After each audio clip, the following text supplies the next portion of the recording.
Good evening. In light of growing concerns about mental health, the government will be pursuing a robust intervention to support the issue, which has been plaguing many persons across the country. Prime Minister Andrew Holness made that disclosure during the third annual National Day of Prayer held under the theme Teach Us True Respect for All at the National Arena in Kingston. We Jamaicans, we have a cultural thing about us where we believe we little, but we talawa. We can take on problems that are bigger than us. We don't need nobody to help us with anything. We little, but we talawa. We can take on the problems. And it is particularly the case for our men. They keep the problems inside. They don't talk about it. And it boils up. And then one little thing happens. A man step on your toe. Somebody says something wrong to you. And you explode. And as a result of that, a life is taken. So a part of the hardware strategy that I will be sitting down with the church to discuss is how can we have greater interventions? How can we use the church nationally for these kinds of intervention?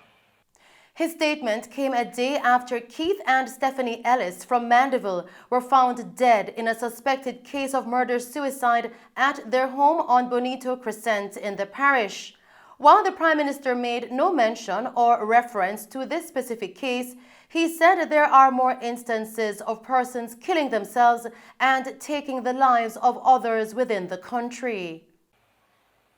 And we need to start a public education campaign, not just from the government, not just from the Ministry of Health, but also from our churches and other organizations and entities to get our Jamaicans to change this culture of not trying to seek help when they are in crisis.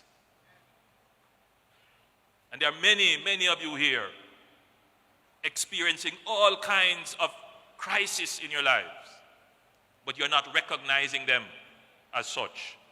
And you're not recognizing that an intervention, somebody to sit and talk with you, somebody to give you advice, even for the point of just offloading, break down and cry, helps you to get over it and get past it and to develop the inner strength and the renewed hope and faith that you will overcome the crisis. So the government will be pursuing a direct and deliberate program with the churches to have a more robust intervention to support mental health in the country. In other news tonight, former Jamaican ambassador to the United States, Dr. Richard Bernal, has died. The respected diplomat reportedly died suddenly yesterday afternoon.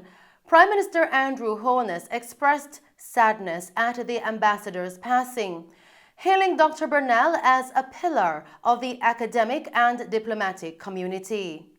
Dr. Bernal was Jamaica's ambassador to the United States of America and permanent representative to the Organization of American States, OAS, positions he held for 10.5 years.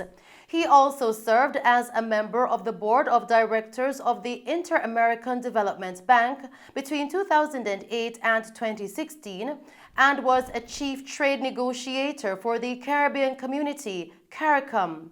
Ambassador Bernal's resume also includes an 8-year stint in the position of Director General of the Caribbean Regional Negotiating Machinery, R&M, where he had responsibility for trade negotiations for CARICOM. We go now to a follow-up report on the $90 million cocaine raid on January 2 at Kingston's Norman Manley International Airport. Robert Chin, aged 56, has been charged. According to reports, Chin, who has a Mona address in Kingston, attempted to board a flight leaving for the United States of America at 7 a.m., but evaded arrest after anomalies were found in a suitcase assigned to him. The illegal substance, which has an estimated street value of $600,000 was discovered during a search of the bags. Later that day at around 6:30 p.m., Chin was taken into custody. Still tonight, residents of Chapelton are in high spirits about the reopening of the Chapelton Community Hospital.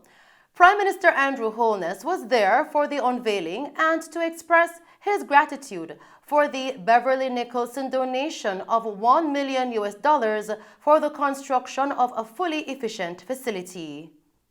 The Chapelton Community Hospital was built to serve the Chapelton community and surrounding communities. Extensive renovations have been done to the existing main building to include changing out the termite-damaged timber floor, a new roof, the installation of medical gas and a fire detection and alarm system, and the upgrade of the electrical and lighting protection system, standby generator system, additional parking and driveway, and most important, a new 20-bed ward, the Beverly Nichols Pavilion, and a new pharmacy. The Push Start Foundation, through Beverly, donated $1 million.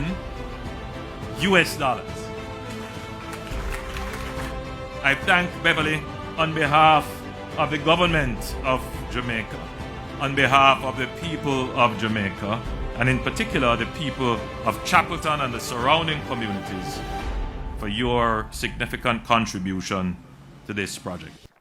As we continue with the news tonight, the commanding officer in charge of Westmoreland, Superintendent Wayne Josephs, is appealing to officers in need of counseling or assistance with personal issues that there are mechanisms within the force to deal with these issues. Josephs made the appeal yesterday following the death of one of their colleagues who allegedly committed suicide by shooting himself at his home at Phase 1 of the Landilo housing scheme in Savannah, Lamar, Westmoreland. The officer, Corporal Horace McDermott, was reportedly stationed at the Froome Police Station, also located in Westmoreland. Reports from the police coming into our news center are that McDermott's body was discovered shortly after 8 o'clock this morning with a gunshot wound and his service pistol discovered beside his body inside the room. Superintendent Josephs also referred to the tragic incident as a most unfortunate and sad one. The commanding chief said the incident appears to be a case of suicide, but an investigation must be conducted and they will make a ruling based upon the results of that investigation.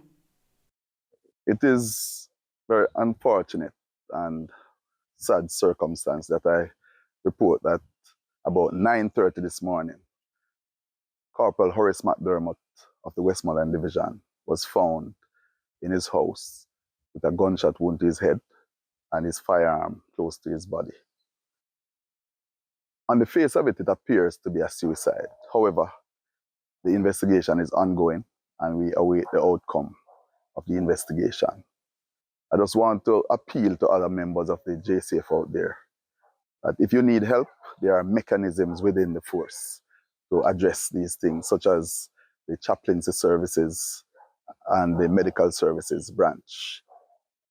The members of the Westmoreland Division are in a very somber mood, especially those who are very close to Mr. McDermott. And I just want to take this opportunity to offer my condolences on behalf of the Westmoreland Division to the family and relatives of Mr. McDermott, as also to the wider, the JCF, the Westmoreland Police and the wider JCF out there. Still in Westmoreland, the Westmoreland Police have commenced an investigation into the fatal shooting of 2 men and the shooting and wounding of another at a construction site in Bethel Town in the parish yesterday afternoon. The deceased has been identified as 48-year-old Lessept Barrett of Bethel Town and Michael Wallace, believed to be from the parish of St. James. Reports from the Bethel Town Police coming into our news center tonight are that at about 4:15 p.m., the men were working at a construction site at a house in Bethel Town when a group of armed men walked into the yard.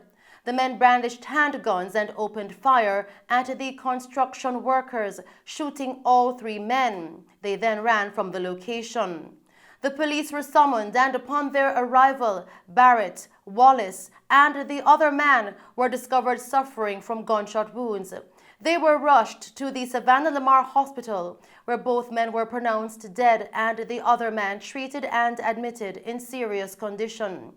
These are the first two murders recorded in the parish of Westmoreland since the start of the year, and also the first double murder to be recorded across the Area 1 Police Division. Still making Mello TV news tonight, 37-year-old Gillian Borry of Tavern Crescent, Kingston 6, has been missing since Monday, December 5, 2022.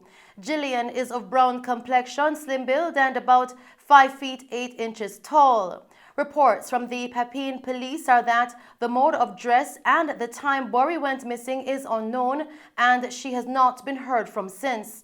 Anyone knowing the whereabouts of Gillian Borry is being asked to urgently contact the Papine police at 876-927-2047, Police Emergency 119, or the nearest police station. And that's our news package for you this evening. Thank you for tuning in to Mello TV Evening News at 8. I am Shelley Hill. Do stay safe, pleasant viewing, and thanks for watching.